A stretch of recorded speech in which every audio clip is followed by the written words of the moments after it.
अब हम चाहते हैं कि हमारे पास ऐसे ही छोटे-छोटे पीसेस जिनको हमने ब्रिक नाम दिया है, काफ़ी तरीके के हों, जिससे अलग-अलग जगह हम उनको यूज़ कर सकें।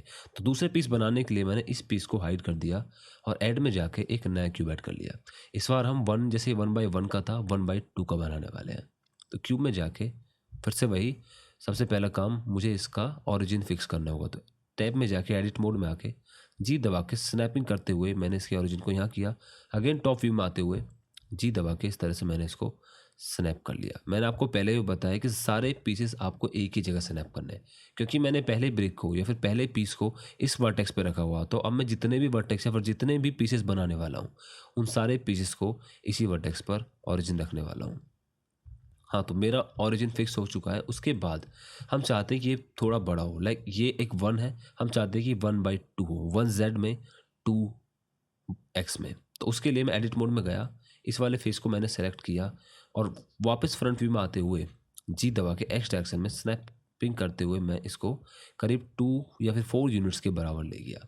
इस तरह से मेरी 1/2 की ब्रिक तैयार है। उसके बाद मैंने कंट्रोल आर दबा के इसको बीच में एक एज लूप लगाया, कट किया, कट करके फिर से वही इस वाले फेस को सेलेक्ट किया और इस वाले फेस को सेलेक्ट किया, दोनों को मैं एक साथ इंसर्ट करने लगा।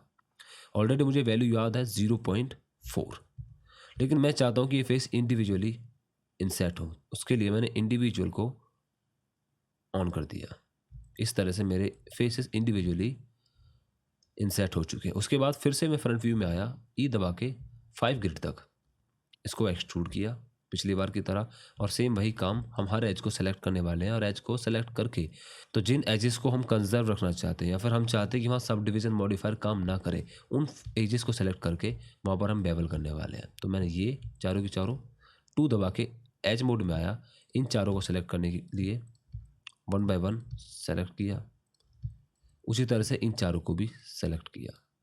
उसके बाद हम चाहते हैं कि ये शेप यहाँ भी फिक्स होनी चाहिए, तो डबल क्लिक करके चारों की चारों को एक साथ सेलेक्ट कर लिया, ऐसा ही यहाँ कर लिया और सेम टू सेम यहाँ भी यही किया और इधर भी हमने यही किया। तो ये हमारे कुछ एजेस सेलेक्ट हो गई हैं। हम चाहते हैं कि चारों की चारों कोने, ये वाला, ये वाला, ये और ये चारों की चारों कोने भी फिक्स रहें, ताकि यहाँ पर भी सब डिवीजन सरफेस का असर ना हो। बीच से हमें कोई मतलब है नहीं, क्योंकि हाँ असर होगा भी तो कोई फ़र्क नहीं पड़ता, क्योंकि ये पूरा प्लेन कोप्लेनर है। कोप्लेनर मतलब 2D है और 2D सरफेस पे अगर आप सब डिवीजन मॉडिफायर लगाओगे तो सब डिवाइड तो होगा, लेकिन उससे आपका ऑब्जेक्ट स्मूथ नहीं होगा या डिफ़ॉर्म नहीं होगा। हम जो भी कर रहे हैं डिफ़ॉर्मेशन को रोकने के लिए कर रहे हैं।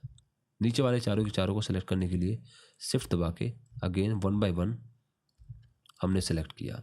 अब इसे करने के आसान तरीके हैं, हर काम को करने के एक से ज़्यादा तरीके हैं, वो अभी मैं आपको थोड़ी देर में बताता हूँ। इस तरह से जो-जो एजेस हम कंज़र्व रखना चाहते हैं, उन सारी एजेस को सेलेक्ट कर लिया, कंट्रोल बी दबा के बेवल किया,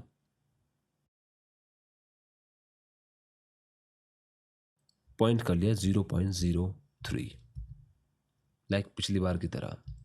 इस तरह से हमारा ऑब्जेक्ट पूरी तरह से तैयार है। अब चाहे तो हम मॉडिफायर में जाके ऐड मॉडिफायर और सब डिवीजन सरफेस लगा सकते हैं, लेवल 3 रेंडर में भी, और राइट क्लिक करके सेव स्मूथ। ये हमारा दूसरा पीस तैयार है। F2 दबा के मैंने इसको रीनेम किया, या फिर वहाँ जाके डबल क्लिक करके मैंने इस तरह से इसको रीनेम किया। इसका नाम दिया ब्रिक 1 या फिर 2 बाय 1, क्योंकि एक्स को गिनने वाले हम पहले और जेड को गिनेंगे बाद में। तो 2 बाय 1 ये होगी ब्रिक 2 बाय 1। इसी तरह से हम बाकी ब्रिक्स भी बनाने वाले हैं। वैसे ही अगर हम ब्रिक्स बनाने लगे तो बहुत तरीके की ब्रिक्स बनेंगी, बहुत ज़्यादा टाइम लगेगा। अब इसी प्रोसेस को फास्ट कैसे किया जा सकता है वो समझते हैं।